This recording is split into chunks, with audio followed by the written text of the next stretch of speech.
ഇന്നത്തെ സുവിശേഷത്തിലെ അവസാന വചനം മർക്കോസ് 14:26 ആണ്.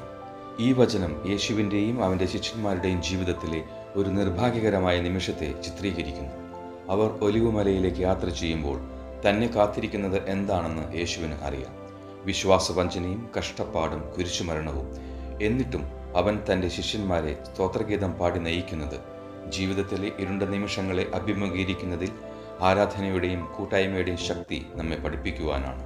എൻ്റെ നല്ല ഈശോയെ, ഞങ്ങളുടെ വെല്ലുവിളികളെ അഭിമുഖീകരിക്കാൻ, ഞങ്ങളുടെ സമൂഹത്തിൻ്റെ പിന്തുണ തേടാൻ എന്നെ ഓർമ്മിപ്പിക്കണമേ.